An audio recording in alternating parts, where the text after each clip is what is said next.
It is a story about coming back to your roots. उन्होंने दिखाया है कि आदमी जमुना पार से आके साउथ दिल्ली में जम सकता है और एक मिसाल बन सकता है। रजत Thapar represents everything that is shiny but may not be gold.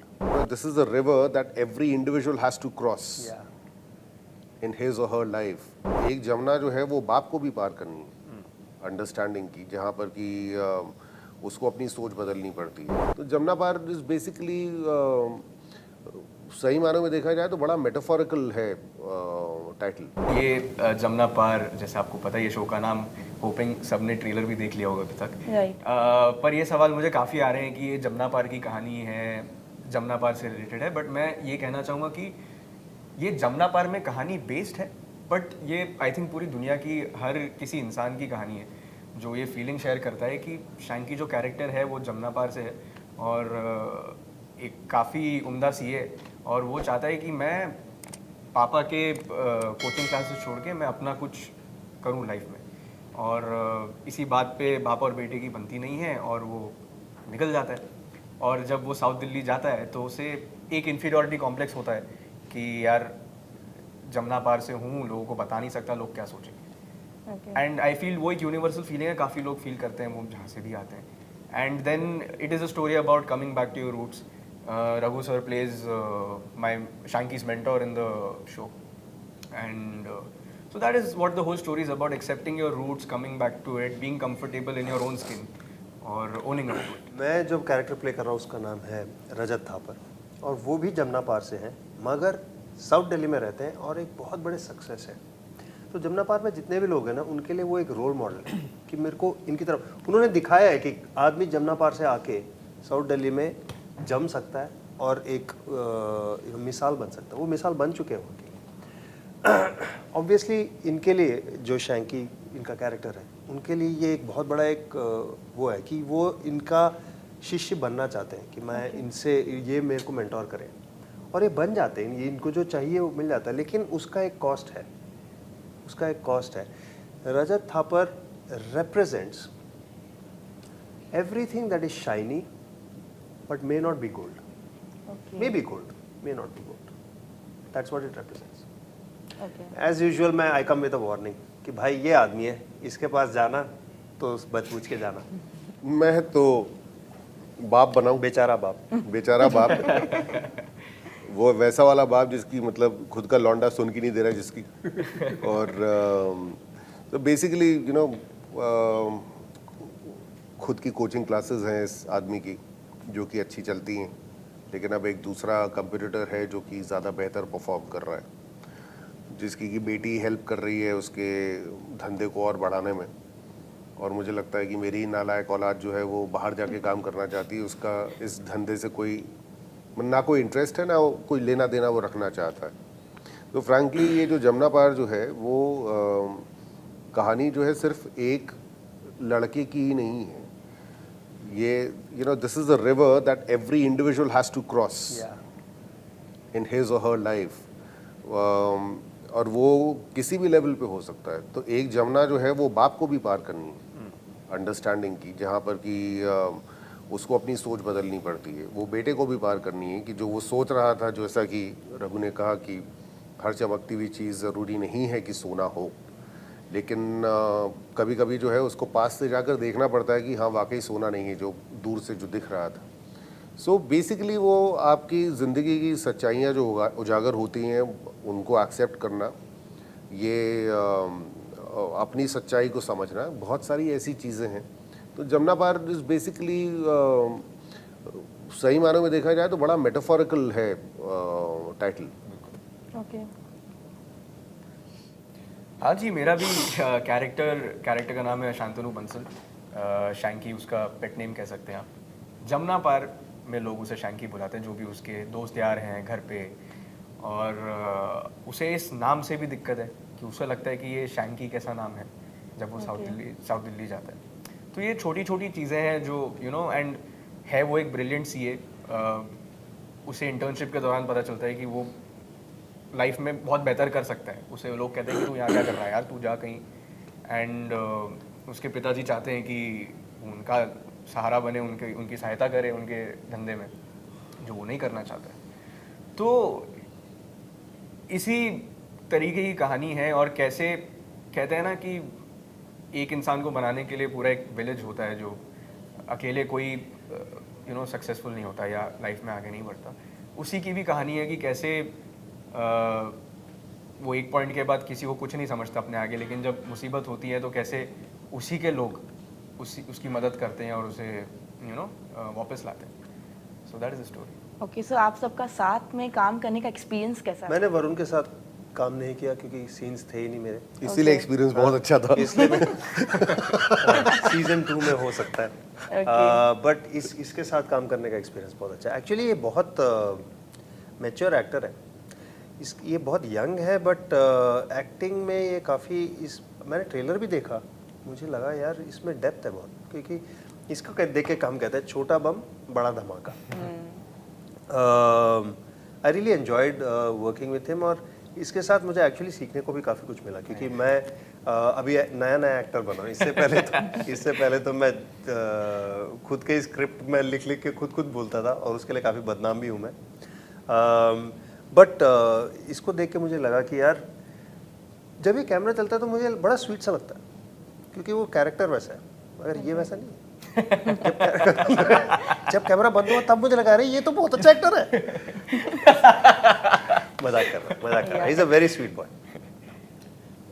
For me यार it's been a pleasure, and जैसे वो कह रहे हैं he's being nice about it, but मुझे दोनों से बहुत सीखने मिला। और I mean I enjoyed doing scenes, जैसे मैं कह भी रहा था कि I have grown up watching Roadies, and Roadies मतलब स्कूल में भी एक वो था, ट्रेंड था, इट वाज हर बच्चा उसकी बात करता था। तो to work with Raghu sir and to meet him, मुझे लगा था कि यार कहीं मेरी बात ना बजा दे। एक काम करना प्लीज, तुम्हारे स्कूल के दोस्त कभी पूछे ना रघु सर कैसे थे, हाँ। बोलना आंखों में आंखें डाल के मत देखना, क्योंकि वो थप्पड़ मारते हैं। ये मेरे को अफवाह फैलानी है, क्योंकि काफी टाइम हो गया मेरे को छोड़ के, लोग डरते नहीं मेरे से। अब स्वीट लगता है। हाँ, सब, और इस शो के दौरान सब मेरे को स्वीट बोल रहे हैं, मुझे अच्छा नहीं लग रहा। ऐसा बोलो कि अगर आंखों में आंखें डाल के देखते हो तो वो काटते हैं, ऐसा आंखों में डाल के मत देखना, नहीं तो काटते हैं। मैं शूट के दौरान मैंने सीन्स में भी देखेंगे मैं ऐसे देख रहा हूँ। But it's been a pleasure. Varun sir of course, इनका एक्सपीरियंस जो है, and you know the way he enables the whole cast, and especially जो हमारे फैमिली के सीन्स हैं, काफ़ी इंटेंस सीन्स भी हैं, बहुत स्वीट मोमेंट्स भी हैं, वन-on-one सीन्स भी हैं, जहाँ after all it's a father sun relationship, तो बट कई चीज़ें ऐसी कहीं जा रही हैं जो बहुत हार्ड हिटिंग होती है। तो मेरे लिए भी I somewhere saw that in him, and it made me so comfortable, and during this scene I got very emotional. So I mean cheers to both of them for helping us.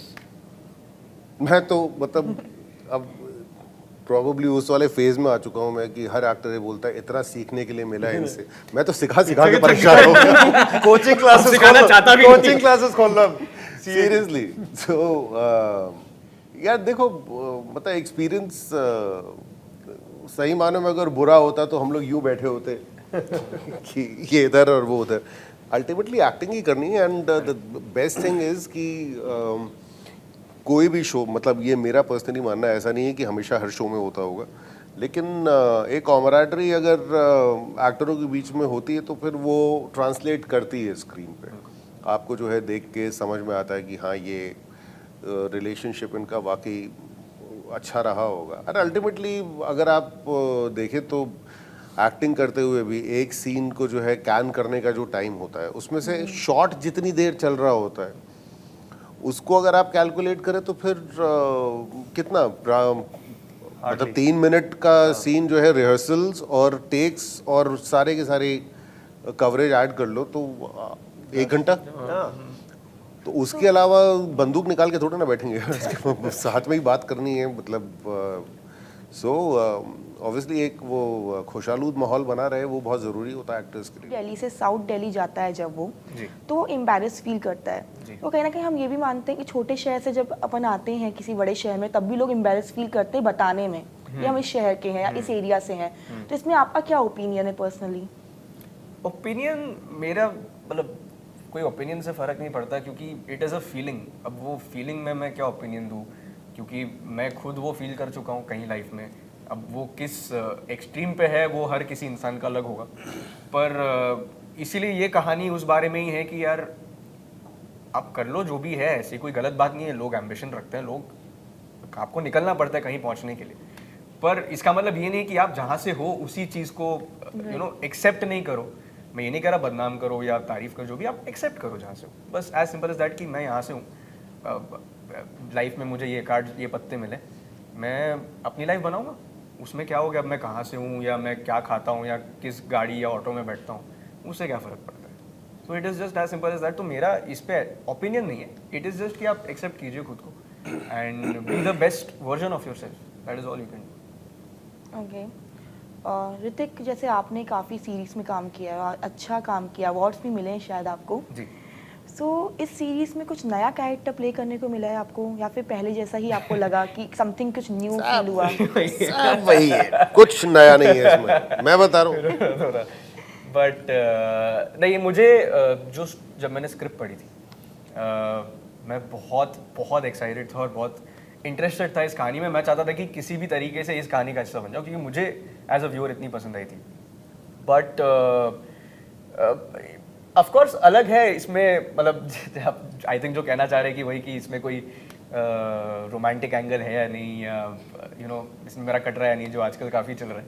But वैसा कुछ नहीं है। It's a story about a boy from Jamuna पार जो चाहता है life में कुछ बड़ा करना, और कैसे उसके बाकी रिलेशंस हैं जो उसकी ज़िंदगी में वो उसे कहाँ पहुँचाते हैं और कहाँ से बचाते हैं, कहाँ फंसाते हैं। कहना है मैं एक कोशिश कर सकता हूँ तुम्हारे रोल के बारे में कुछ? बिल्कुल बिल्कुल, एब्सोल्युटली। इससे पहले जो इसने काम किया होगा ना, अक्सर जो लीड्स होते हैं, जो प्रोटैगनिस्ट होते हैं, जिनके ऊपर कहानी आधारित होती है, वो एक ऐसा वो दर्शाते हैं जो हम बनना चाहते हैं। अगर हम किसी हीरो को देखते हैं, किसी एक्टर को देखते हैं, किसी लीड को देखते हैं, किसी स्टोरी के प्रोटैगनिस्ट को देखते हैं, तो हमें लगता है कि हम उनकी तरह बने। तो आप वो एक कैरेक्टर है, मेरे ख्याल से ऐसा कैरेक्टर उन्होंने पहले किया होगा। अगर कोई लव स्टोरी है वगैरह, every boy wants to be experience that kind of love. ये जो कैरेक्टर है, ये वो है जो हम छुपाना चाहते हैं। So therein lies the difference, that ये वो है जो हम एक्चुअली आइडेंटिफाई, ये वो नहीं है जो हम बनना चाहते हैं, ये वो है जो हम हैं मगर हम छुपाना चाहते हैं। That is the difference in this character for him. सीखो, Very well put. सीखो। मैं कह रहा हूँ बहुत सीखने मिला चल रहा है। सो रघु जी, आपसे मैं ये पूछना चाहती हूँ कि रोडीज के बाद एक्टिंग का सफ़र, थोड़ा सा बताएं अपने सफ़र के बारे में। एक्चुअली रोडीज के बाद मैंने बहुत कुछ किया है बट हुआ क्या कि मैंने इससे पहले फिल्में की हैं हिंदी में, एक वेब सीरीज़ भी किया है जो मैंने खुद ही प्रोड्यूस किया था करना पड़ा मुझे सॉरी।